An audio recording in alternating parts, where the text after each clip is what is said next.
I'm consistent if You're anything. consistent. Yeah.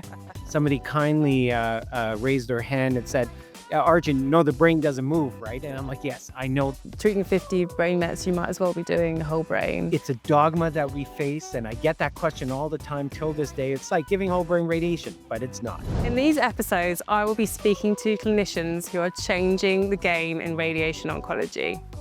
Glioblastomas, or GBMs, are notorious as the most common and aggressive primary brain tumours in adults, where a major advance in radiation oncology has not been seen in 25 years. Step forward some extraordinary clinicians and researchers at Sunnybrook and Elekta Unity, and this is now changing with the initial results from the first adaptive trial for GBM patients in the whole world. Welcome to this episode of Spilling the RT. So my name is Dr. Arjun Sahgal. I'm a radiation oncologist at the Sunnybrook Health Sciences Center of the University of Toronto.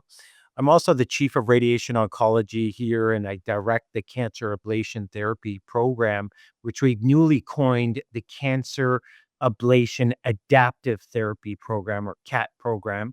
And I'm also the president of the International Stereotactic Radiosurgery Society. I think it's fair to say that in your career, you are someone who has challenged and indeed changed dogma at various points.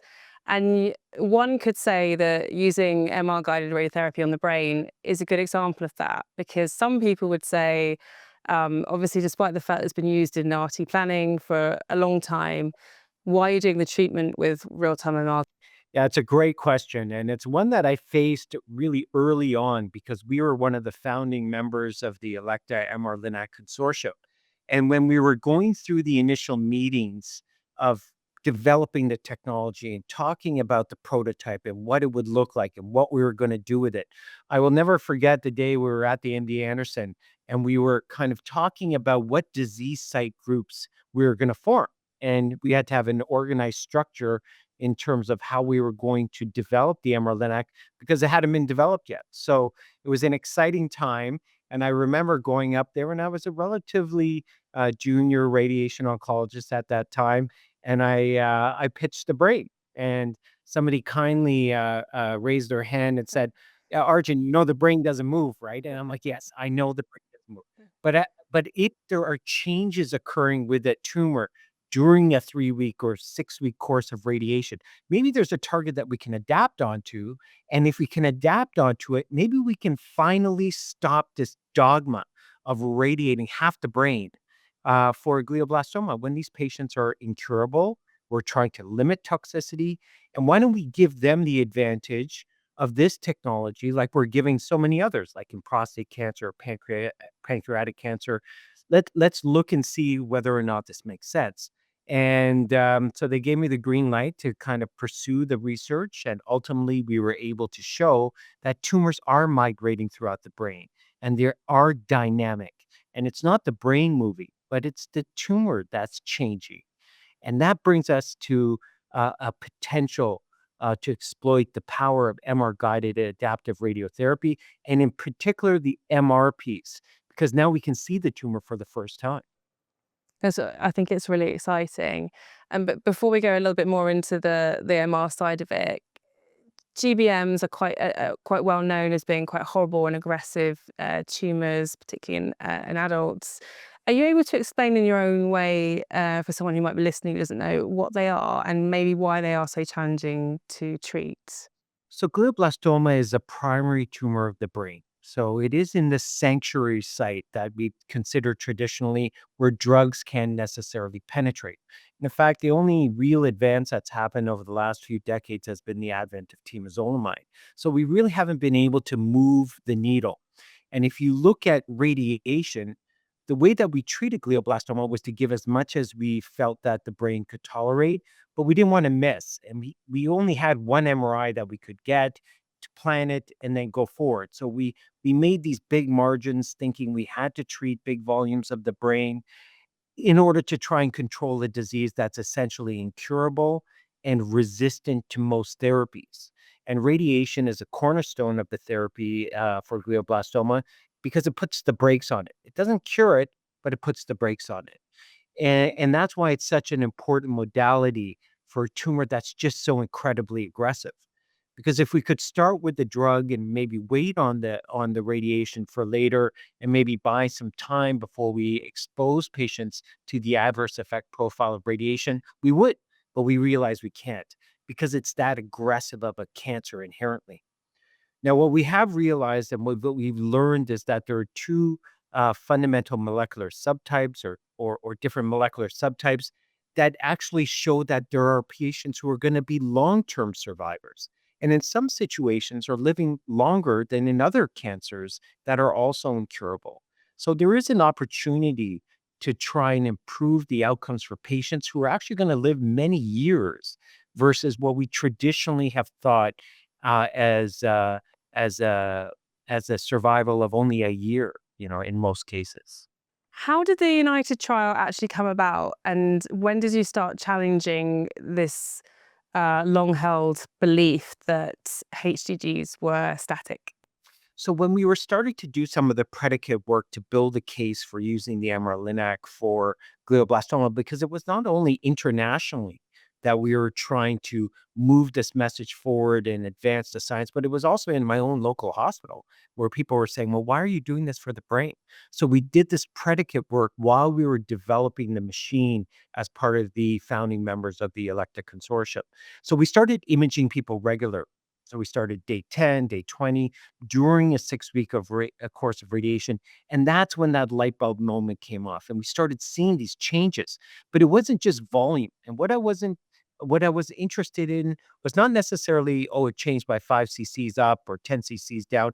But what I wanted to see was the migration of the tumor. So we actually had to invent an index called the migration index to look at where the tumor was from a leading edge to where it is at the next time point. And what we found was that about 30% of the time, you're getting significant volume changes and migration distance changes. So it was an opportunity to make sure that we didn't miss tumor when we're treating, if that tumor is going to keep getting bigger and migrate, but also there was an opportunity to reduce the amount of normal brain tissue that we can radiate for the tumors that were getting smaller and shrinking. So that's the light bulb moment that came off and said, okay, let's invest, let's get the lab going and the resources to figure out what we dreamed of, which was online adaptive radiation for primary brain tumors. Can you explain what the United trial is? So the fundamental principle was that we adapt on the gross tumor volume. So the tumor that we're seeing, and we do it weekly with gadolinium. So while the patient is in the MR-Linac, we give the dye, we get the image, we re-contour the case, we obtain a new plan personalized to that patient's tumor at that time, and then we go ahead and treat. And then for the other 4 days, we do adapt to position. Now, if we see some changes that are occurring in those interim, we can do another adaptive shape workflow or adaptive workflow. But what we realized after doing the first 98 patients on the United study was that the sweet spot was weekly. We really haven't had to adapt in between those treatments, but weekly we see significant changes that things are changing from week to week. So we've been able to figure out that sweet spot in terms of how often we need to do the adaptive workflow for a patient with glioblastoma. Now, what was fundamental to the United study and why it's so innovative and a world's first is that we said if we can adapt to the gross tumor and things are changing, this is the opportunity to change the clinical target volume because we don't want to radiate 1.5 to 2 centimeters or even more using standard margins. By changing with the GTV, we can change the CTV as it goes. And this is fundamentally a completely different concept, which we really haven't exploited as a field in radiation oncology, but this is it's no longer the PTV. Now we can see GTV, we can change the CTV. So we need to take advantage of reducing the clinical target volume, and that can reduce the burden of symptoms and treatment of normal tissues and the potential acute and late side effects that can ensue as a result of overtreating the normal tissue. And that's what this paradigm shift is all about. And that's what the United study has proven to be safe. The United trial, Unity-based MR-Linac Guided Adaptive Radiotherapy for High Grade Glioma, the first adaptive trial for glioblastoma or GBM patients in the world. United is evaluating online MR-Linac weekly adaptive RT with a smaller treatment volume to reduce the amount of healthy brain tissue irradiated. The team at Sunnybrook Hospital have made a major advance in radiotherapy for high-grade gliomas or HGG patients by pioneering a treatment with Elekta Unity to personalise radiotherapy in order to improve patients' experience and quality of life. In this single-arm Phase 2 trial, eligibility included 98 adults with a newly diagnosed HGG planned for chemoradiotherapy with either a 60 gray and 30 fraction prescription as a long course or a 40 gray and 15 fractions prescription as a short course. HGGs include glioblastoma GBM, a type of very aggressive brain tumour, or a grade 4 astrocytoma as defined by the World Health Organization. The United trial challenges two mainstays of treatment. One, the traditional treatment margins, and two, the long-held belief that these tumours do not migrate or move or change shape during treatment. In standard practice, patients receive one treatment plan calculated on a fusion of MRI and CT imaging that takes them through weeks of treatment. And the clinical target volume margin, or the CTV, can be from 15 to 20 millimetres. And then an MRI is not done again until 3 months later. This assumes the tumour is static and the image-guided radiotherapy is used for the position of the head rather than the position of the tumour. The pre-study for the United trial found tumours are migrating, so the tumours can be moving through the brain in some patients. United utilises the precise adaptive capabilities of Elekta Unity to monitor the target area with MR images during every treatment and to fully adapt the treatment once a week based on how the tumour changed in shape or evolved throughout the treatment. And this has allowed the CTV margin to shrink to 5 millimetres and therefore make a significant reduction in radiation exposure to healthy brain tissue compared to standard care. Results presented at ASTRO reported an approximate 40 to 70% reduction in normal tissue brain exposure. The primary endpoint of the study, the main measure of effectiveness, was achieved. This brain-sparing approach does not compromise the control of high-grade gliomas. But the trial also showed that the new approach reduced the recurrence of tumours at the edge of the radiation target, exceeding expectations. This innovative treatment represents a major advance in radiation therapy for high-grade glioma patients, and it has the potential to improve the tolerability of treatment and quality of life for patients. The team at Sunnybrook is currently doing further analysis to see in further detail how the sparing of healthy brain tissue translates into critical structures. For example, optic apparatuses and the hippocampus, which helps your memory both short and long term and helps you gain awareness from your environment, to show how much this can also improve toxicity. I think it's so exciting because even before the initial results were presented at ASTRO at the end of last year, just sort of knowing the methodology for the trial, there's two big changes, the adaptive side of it, but also quite a major margin reduction. Can you tell us a little bit about those initial results and maybe what you expected to see and how that's met your expectations? Right. So we did expect to see changes or dynamic changes in the tumor, and we're analyzing those data. But when we look back retrospectively and we recontoured based on a European approach or the consensus guidelines that we developed as a tumor site group in the MR-Linac consortium, we saw that we're pretty much reducing the amount of normal brain tissue we're treating by, say, about 40%. Now, if you look at the old way of doing a radiotherapy planning, which is the RTOG method, which is very large volumes of brain irradiated, you're almost 70% less normal brain irradiated. So right off the bat, we're reducing how much normal brain tissue we're radiating, and we're personalizing it in terms of adapting week to week. Now, the point of United was to say, well, look, we're adapting on tumor, we're adapting the clinical target volume, what we want to make sure as a primary endpoint of the study is that we're safe, because nobody wants to do anything that's Right. jeopardizing the outcome for these patients. So the primary endpoint was the marginal failure rate. That's what we said. So if we were failing within what we should have treated to a greater rate than expected, then this is a no-go. But what we actually showed was that it was a 4% marginal failure rate. That means we're hitting a non-inferiority target and we're safe to go forward. And that's why we've already gone forward with United 2, 3, and we're about to launch United 4. That's awesome. And if I may as well just ask you about functional imaging on Unity, because I know that's more on the research side again, but could you comment on that adding another sort of paradigm to this potentially as well?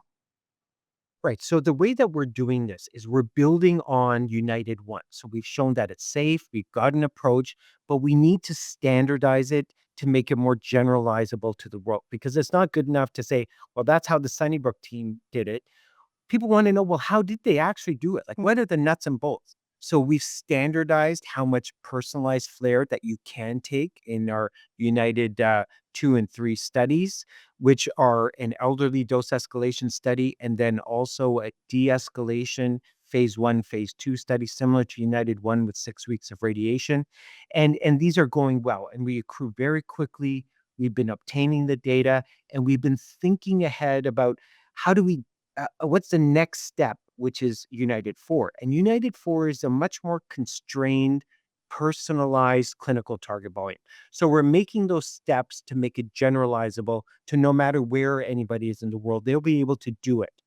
Now, where we want to go and why we've been taking this time and taking that luxury of time to really get solid data to support margin reduction de-escalation is to how we're going to figure out using the functional imaging. And the beauty of the MR-Linac is that you can get high quality diffusion imaging that's reproducible. So it's the same MR. It's the patient with the same position. They're in the mask. You're taking away all those uncertainties associated with obtaining diagnostic imaging at different time points because you have it right there. And what we've been able to show are changes in the ADC can be prognostic.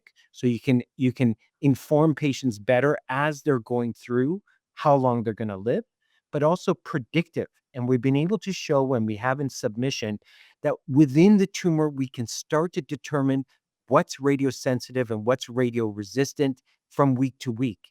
And if we can tailor those areas, we could potentially de-escalate further sensitive areas and reduce the risk of radiation necrosis, but potentially escalate or maintain the dose to areas that are radio resistant to potentially do better. And that could translate to progression-free survival and overall survival advantages. So we're in this phase, we're getting there, we're building the research, but we will get to that point where we're doing functionally adaptive MR-guided real-time online adaptive radiotherapy using the MR-Linac. There is a bit of perception sometimes that, if you're using technology like the MR-Linac, you're always going to be trying to escalate the dose, but actually it's more about this idea of having this awesome personalization tool. And that leads me to my next question, which, full disclosure, I have asked you this question before. I don't know if you remember, but I watched you present at Astro, and it'd be quite funny if you give me a different answer, actually. But on the topic of personalization, um, do you think that this subset of patients that we've been talking about with the United trial, so high-grade gliomas, GBMs, are they just the beginning of these kind of new possibilities? Can you see a lot more different groups of patients who can potentially benefit as well? So the way that I envision it, and really what I would love to see, and part of what I've dedicated my career to, is to personalize and treat what you see. And so when you talk about grade 3 tumors or grade 2 tumors, that dogma is there. Treat a centimeter of normal brain Mm. tissue, but you have to.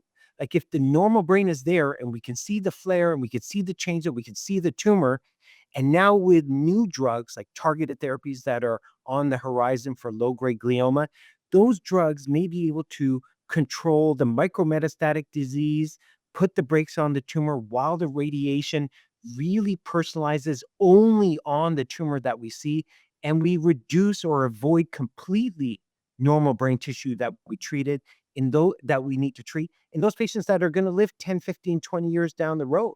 And that can change the ball game far greater than any other technology that I know, because you're actually only treating what you see.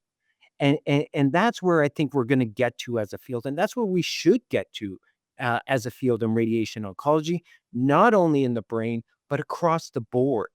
Because as the systemic therapy improves, our role in treating clinical target volumes may not be there in the future, and it will be just about consolidating in a very safe way the actual gross tumor, and that could lead to increased cure rates. That's great. I wonder if I ended up the same way. Yeah, yeah. No, you pretty much did. No, I just thought it'd be really funny if you were like, no, actually, I don't see any more advantages of it. I'm consistent if You're anything, but consistent. Yeah. You're really well known for your work in establishing new standards of care in CNS, SRS, and really challenging traditional beliefs. Can you tell us a little bit about how you've managed to change standards of care? so I'm in Toronto and in Canada, and there was a lot of whole brain radiation going on. And I remember as a trainee, I went to do my fellowship at the University of California in San Francisco with David Larson.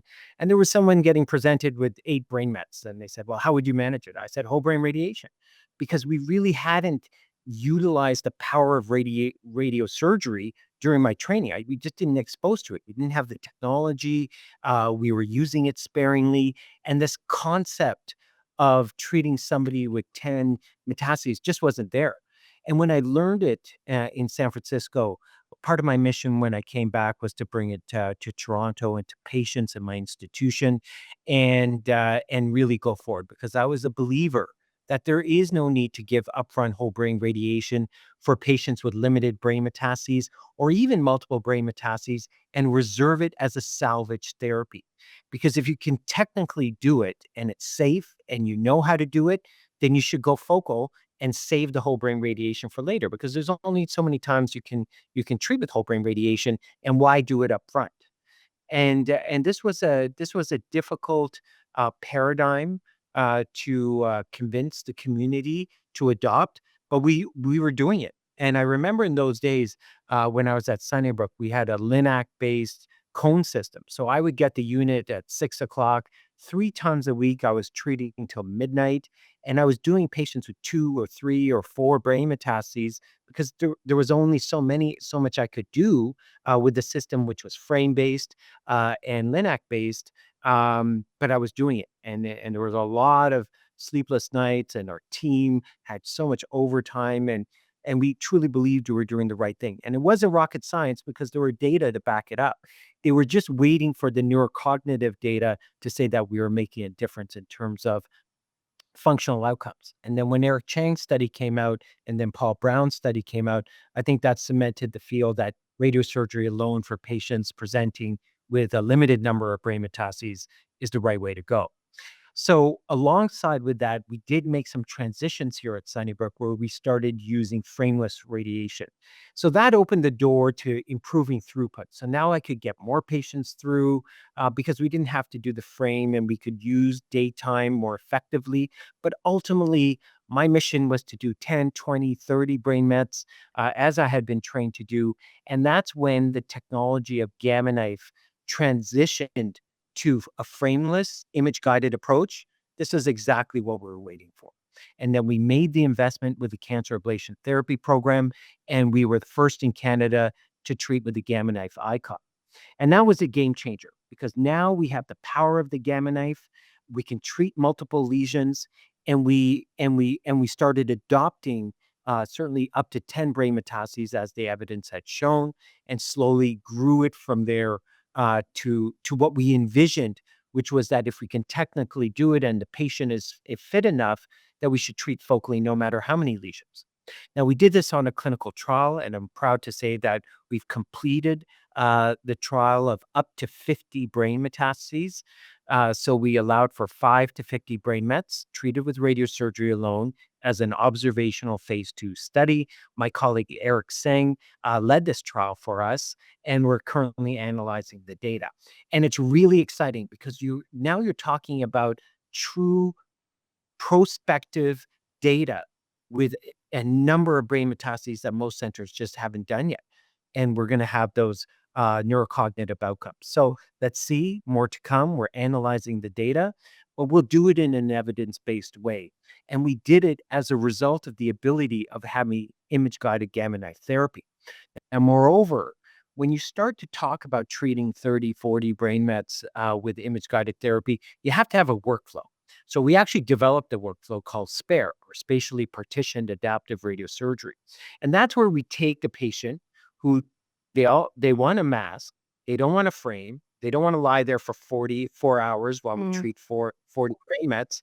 And anecdotally, those patients didn't tolerate it as well. When we do the SPARE technique and we treat up to 60 minutes a day, and we get through those 30 brain mets over 7 treatment days, they tolerated anecdotally just so far better than I've ever seen before. And they're not complaining that they're coming and going, they're getting excellent treatment. And that normal brain tissue is essentially getting fractionated. And that's why I think we're seeing the safety profile that we do, even when we treat 50 brain metastases. So it really is remarkable, but we'll have the prospective data that is fundamentally based on the technique that we developed here at Sunnybrook. So I can kind of imagine someone maybe on a platform such as X, sending you a comment saying, treating 50 brain mets, you might as well be doing a whole brain. Right, so that really kinda came about when hippocampal avoidance whole brain radiation came out, and they said, "Well, you don't need to do radiosurgery now for patients with 20 brain mets. You got hippocampal avoidance." So we wrote a paper, and we said, "Look, even if you put a head frame on or treat them all at once, no matter what technology, you're still gonna be better in terms of hippocampal dosimetry than hippocampal avoidance whole brain." Now, when you do the spare gamma knife technique that we developed, we saw even lower doses to the hippocampus. So we've proved it. It's a dogma that we face, and I get that question all the time till this day. It's like giving whole brain radiation, but it's not. And you can never beat the benefits of radiosurgery in terms of a whole brain dose as compared to a whole brain radiation. So I, it's dosimetrically true. We'll have the clinical data for up to 50 brain mets, and we look forward to seeing those results. I actually, many years ago, 18 years ago now, was working on my dissertation when I was trained to be an RT, and I actually did it on the management of brain metastases for breast cancer. And it was a literature review, and back then we didn't have the same data that we have now, but I was kind of on to the fact that something was off with the amount of whole brain radiotherapy that was happening. And maybe kind of naively at points in my career, I've sort of made the assumption that if you have good data and good research, that speaks for itself. But particularly at an international level, that's not always the case. It's quite complex to sort of to try and change standards of care. Can you comment on that at all at maybe more of an international level? I think at the international level, there are a lot of challenges. At the end of the day, these patients have brain metastases. They are palliative. Some of them are in a much more extreme situation where you say, well, look, we just have to treat. And I have a patient right that I'm managing that's really quite far away. And the cancer is just getting worse day by day and multiple lesions. I said, just do the whole brain radiation now. We need to try and stabilize the patient, and then we can come back and boost. So there are a lot of things that you can do because we know or we've seen that in particular in some histologies, the local control matters, and that local control can translate to significant benefits for patients. And bringing it back to the international level, I think we learned a lot from the melanoma study from Australia, that some of those dogma that we had internationally, that whole brain radiation reduces the risk of distant brain failure across the board from, say, 50% down to 30%, it doesn't hold true in some histologies like melanoma. And then you start asking yourself the question based on those data, what's the value of whole brain at all in that histology? And in some radio-resistant tumors, then it makes the most sense for the patient to try and treat the lesions that we see, no matter how many, because whole brain radiation isn't even controlling micrometastatic disease in the brain. But sometimes you still have to do it depending on the patient's situation to get them through and to get them to the point where you can induce the local control with radiosurgery. So I think there are a lot of challenges in terms of having the technology to do radiosurgery internationally. And in some countries, they're just not the unit. And that doesn't mean don't treat them.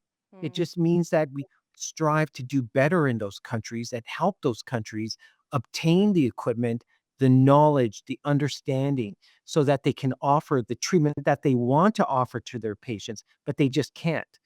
But it doesn't mean just give the whole brain radiation. It means that we have to do better in those countries. But in those countries or those centers where you can offer it, then we have the evidence and global studies supporting, at least for limited brain metastases, radiosurgery alone, and we're gaining further high quality data for multiple brain metastases, and we already have it for up to 10 from the Japanese Yamamoto's study. Um, but we need it for patients with more than 10 or beyond, or no matter how many. And it's going to be a big challenge internationally because doing these trials is very challenging. I mean, the patient population is challenging. They tend to be really quite sick when you talk about patients presenting with 20, 30 brain metastases. And moreover, there's a lot of established trends in terms of what we offer. And the technology is changing that it's making it much more simpler to offer it because intuitively it's right. And Mm. that can compromise um, the the the the the evolution of randomized trials in this regard. And it may be that with good observational data that make oncologic clinical sense and the safety profile is there, and we have large numbers and we have the data in a patient that's palliative that you're trying to do better, that you don't necessarily need that randomized trial. And but what you do need is the safety profile and a good track record. I wanted to ask you about the next 10 years in adaptive radiotherapy and how you saw that. But actually, I think you have your own plan at Sunnybrook, which is the CAP program. Are you able to tell us a little bit more about that? So I think when we started the CAP program, it really centered around the MR-Linac, MR-guided brachytherapy, Mhm. and M-knife technology, and that was the hallmark of the CAP program. And Sunnybrook invested into this. We were believers. We partnered with Elekta, and we launched it, and it's been a huge success clinically and with respect to our research output. And we've changed dogma, and we've made gains in terms of patient outcomes and the literature.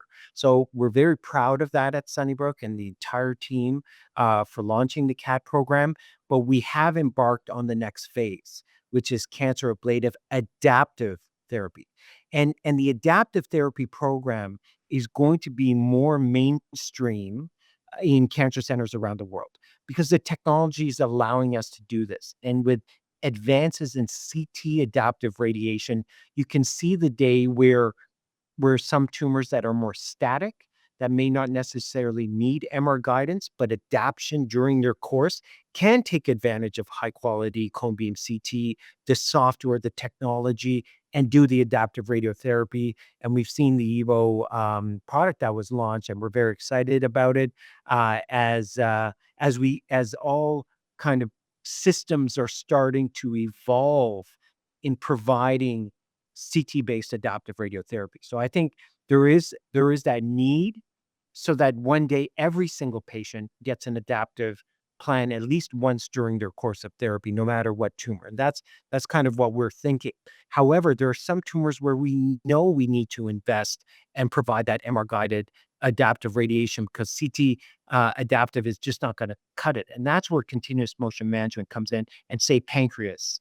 And that's one of the main sites at Sunnybrook where off trial we treat. Those patients get priority because we know that they need that technology for that.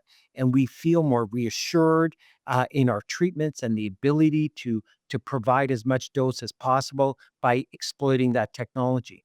But it may be a day that other tumors that are not necessarily highly mobile, that we can exploit cone beam based adaptive radiotherapy can still take advantage. So our idea is, in terms of where we're heading in the next 10 years, is to expand our adaptive platforms to include not only online MR-guided adaptive radiotherapy, but online CT-based adaptive radiotherapy and offline CT-based adaptive radiotherapy. And we will get to that point as we make further investments in the technology. I hope you don't mind me asking this question, 'cause I've heard you mention your grandmother before, but it's made me wonder. I feel like you're someone who has challenged a lot of dogma and tried to change the standard of care, particularly for patients who may be seen as incurable, which isn't always something in medicine that people would see as the most exciting thing.